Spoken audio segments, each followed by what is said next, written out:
Hello दोस्तों। आज हम बात करने वाले हैं जमीन खरीदते समय हमें कौन कौन सी चीजें ध्यान रखनी चाहिए, किस किस चीजों को गौर करना चाहिए। सबसे पहली चीज होती है कि जो हमें जमीन बेच रहा है क्या वो स्वयं भूमि स्वामी है या नहीं है। यदि कोई आदमी भूमि स्वामी नहीं है तो वो रजिस्ट्री करने का हकदार नहीं होता है। यदि उसके द्वारा किसी प्रकार का रजिस्टर्ड विक्रय पत्र किया भी जाता है तो वो वैध नहीं होता है। उसके अलावा सबसे मेन बात ये रहती है कि विक्रेता जो है कहीं नाबालिग तो नहीं है। नाबालिग व्यक्ति को भूमि विक्रय का या इस प्रकार के डिसीजन लेने का अधिकार नहीं होता है। यदि उसके संरक्षक के द्वारा भी विक्रय किया जा रहा है तो उससे पहले सिविल कोर्ट के द्वारा अनुमति ली जाती है। बिना सिविल कोर्ट की अनुमति के उसको विक्रय करने का अधिकार नहीं है।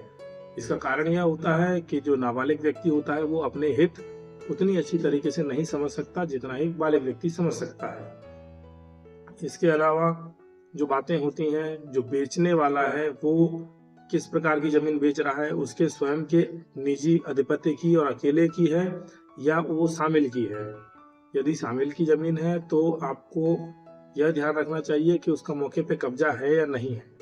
कई बार इस प्रकार के विवाद सामने आते हैं कि शामिल शरीक की जमीन उसने खरीद ली और खरीदने के बाद में उसके जो अन्य हिस्सेदार होते हैं वो विवाद करते हैं कि यह जमीन हमारी है। इस चीज का विशेष ध्यान रखना चाहिए। और यदि उसका बंटवारा हो जाए, बटांकन हो जाए तो और बहुत ज्यादा अच्छा है। इससे उसकी निजी हो जाती है और उसको सीमा चिन्ह अंकित किया जाना बड़ा आसान हो जाता है। और भूमि स्वामी को जमीन आपने देख ली कि बेचने वाला ही भूमि स्वामी है तो उसके बाद यह भी देखना चाहिए कि यह जमीन किसी बैंक में बंधक तो नहीं है। यदि किसी बैंक में बंधक है तो रजिस्ट्रार ऑफिस पर जाकर के आपकी रजिस्ट्री तो करा पाएंगे, परंतु जब तहसीलदार साहब के यहाँ पे आप नामांतरण के लिए आवेदन लगाएंगे तो वह आपका नामांतरण नहीं होगा। जमीन का बेचा जाना और उसका गवर्नमेंट रिकॉर्ड में अपडेट होना दो अलग अलग प्रक्रिया है।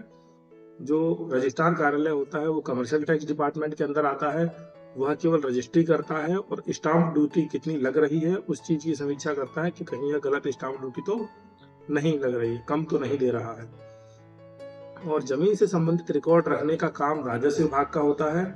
तो राजस्व विभाग जमीन पे नाम अंकित करने से पहले देखता है कि उसमें जितने हिस्सेदार हैं कहीं किसी का अहित ना हो। यदि कोई भूमि किसी बैंक के पास बंधक है तो उस बैंक के भी हित उस भूमि में जुड़े हुए होते हैं। यदि भूमि नामांतरण कर दी जाती है तो बैंक का जो लोन होता है वह रिकवर करने में बहुत समस्या आती है और उसके बाद बैंक वाले भी इस पे आपत्ति उठाते हैं। तो नामांतरण करने में काफी समस्या आएगी। यदि बैंक में जमीन बंधक है तो यह आप भूमि का खसरा निकलवाएंगे तो डिटेल्स भूमि स्वामी संबंधी उसकी कॉलम नंबर 3 में और बैंक बंधक संबंधी कॉलम नंबर 12 में एंट्री आपको मिल जाएगी। आपको यह भी देखना चाहिए कि कहीं बैंक में बंधक होने के साथ साथ उसका कहीं किसी कोर्ट में विवाद तो नहीं चल रहा है। यदि किसी न्यायालय में प्रकरण लंबित है तो आप भी उस पचड़े में फंस जाएंगे, आपको भी कोर्ट के चक्कर लगाने पड़ेंगे, जमीन आपके नाम नहीं आ पाएगी गवर्नमेंट रिकॉर्ड में। तो जब आप अपनी गाढ़ी कमाई किसी जमीन को खरीदने में लगा रहे हैं तो आपको ध्यान रखना चाहिए कि वह पाक हो, साफ हो और सभी विवादों से रहित हो। और यह भी देखना चाहिए कि यदि कहीं भूमि शासकीय पट्टे पर प्राप्त तो नहीं है।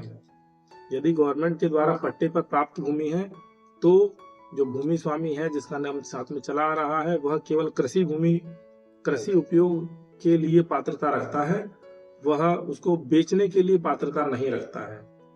तो ऐसी भूमि को जब आप खरीद लेते हैं तो उसके भूमि स्वामी नहीं बन पाएंगे, आप केवल उसके मौके पे कब्जा ले पाएंगे।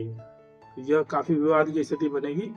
2 साल, 4 साल, 6 साल के बाद यदि उस विक्रेता के वारिस उस भूमि पर कब्जा करने के लिए आएंगे तो क्योंकि वो भूमि स्वामी शासकीय रिकॉर्ड में है तो आप उससे भूमि प्राप्त नहीं कर पाएंगे, भूमि उन्हीं को चली जाएगी। सिविल कोर्ट के द्वारा भी आपको राहत नहीं मिलेगी क्योंकि भूमि जो विधि पूर्वक है गवर्नमेंट की ही है, अभी तक केवल पट्टेदार को वह कृषि भूमि के उपयोग के लिए दी गई है। यह मोटे मोटे पॉइंट्स थे। यदि आपका किसी प्रकार की कोई क्वेरी हो तो आप कमेंट बॉक्स में दर्ज कर सकते हैं, मैं इस चीज पे दोबारा वीडियो बना दूंगा। आज के लिए इतना ही। धन्यवाद।